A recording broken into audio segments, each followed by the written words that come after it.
find details on our website. You know, there's a bit of the old sea dog in all of us, but down there on the bed of the North Sea, it's a largely uncharted world, and a team of divers from Scarborough has just made an astonishing discovery.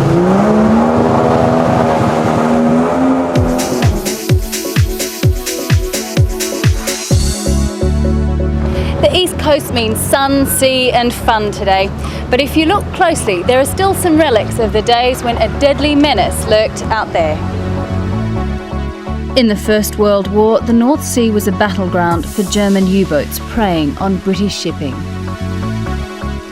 Now, more than 80 years later, divers have found the Kaiser's last missing submarines off Scarborough, their crews still entombed inside. People don't really realise that there's history from the First World War 10 miles from my home. People don't realise that submarines existed in the First World War. Wreck hunter Andrew Jackson and his diving buddy Carl Racy discovered the UB-75 and the UB-41 within 24 hours after an 8-year search. Their locations a closely guarded secret. The wrecks are worth a fortune in scrap. Today I'm joining their expedition.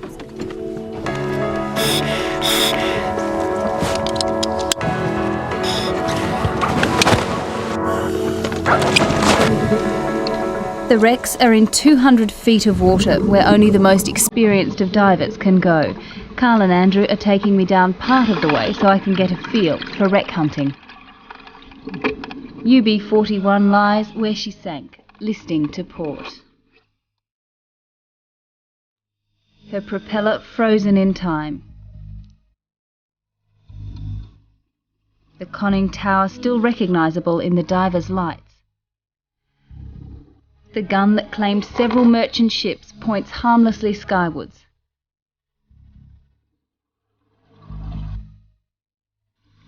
Her bow has been blown off. 24 men died here. And this is still a dangerous place. The lost fishing line, all that's just waiting to snare you down there, so you really need good visibility to see what's happening and plenty of light. Carl and Andrew have just 15 minutes at a time on their subs. The water pressure means they must spend long periods decompressing on the way up. Just a few years ago, the submarines would never have been found, but developments in diving and navigation equipment have made it possible. Well, I can see what they mean about the conditions down there. It's really dark and murky and very hard to see anything at all. The discovery of the two wrecks finally lays to rest 58 men and rewrites the history books. The records are wrong, for certain, at best vague, so, you know, we want to go to Germany, we want to tell them. They'll be the only people that we give the information to as to where they are, and, you know, then they can tell their relatives, and, you know, it'll solve a mystery for a lot of people. Ending the mystery means travelling 300 miles to the Baltic coast. We've come to Kiel, once home to Germany's infamous U-boat wolf packs. This was the lair of the U-boat. More than 230 submarines were launched here. In 1917, U-boats began sinking all merchant vessels without warning. Unarmed ships at the mercy of a deadly weapon. Thousands of British mariners went down with their vessels to the bottom of the North Sea. But so did their enemy.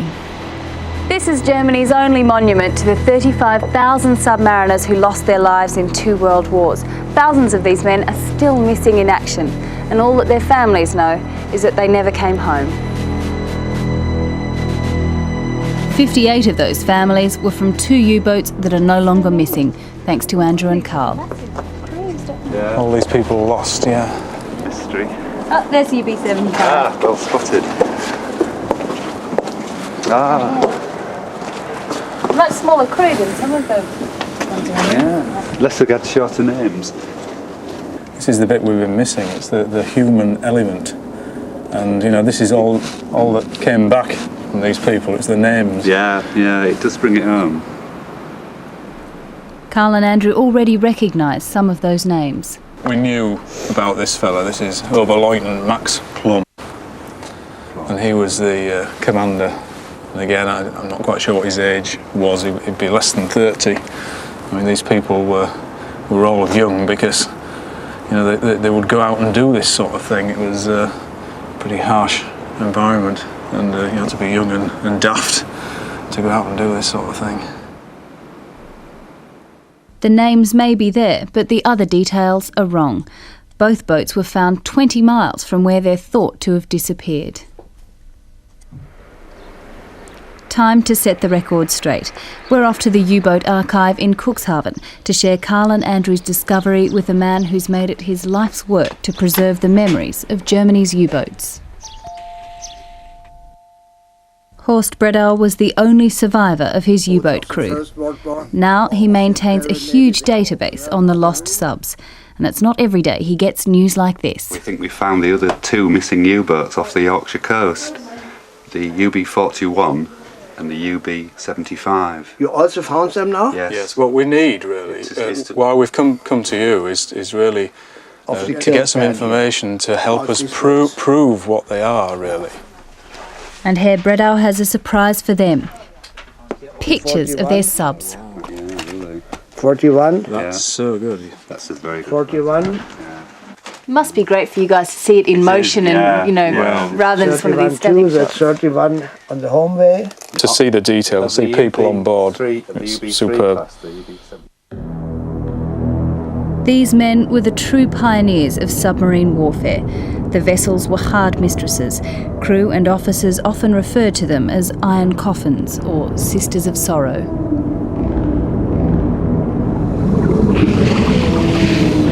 Just arrived on the wreck. I'm now kneeling on the pressure hull.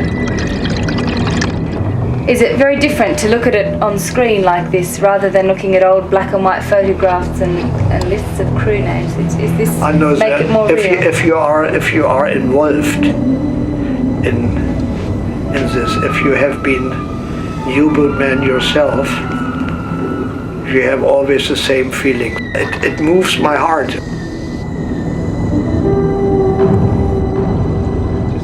The big mystery is what sank the two boats. Horst Bredau believes a mine claimed the UB-41. What happened to these men? They were killed. All of them? Immediately dead. By a mine, there's no other possibility on a U-boat. Is it useful to know where UB-41 is? It's very useful. It's very useful for us, and it's also important for the relatives. An old mother of 92 years, she lost her son off a boat, and when she got the information where the boat lies, where the boat is with her son, she wrote me, now I can die quietly, now I know where my son is. Now the whereabouts of the last missing submariners in the North Sea are known, Andrew and Carl are determined to protect their resting place. There are people who don't respect these war graves. They're quite prepared to go down there and blow them to pieces, pull pieces off, sell them for scrap metal. And you know, we're not like that. We really respect those wrecks down there. And the problem is that they were safe till we found them.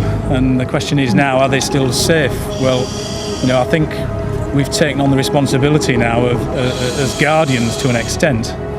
You know, we feel responsible to protect them in some way, and you know, we'll be keeping an eye out on them, make sure nobody abuses them.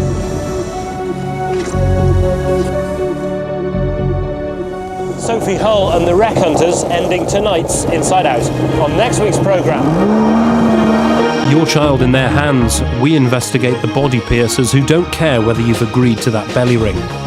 Now then, how does the world's oldest superstar DJ rate the new Princes of the Platters?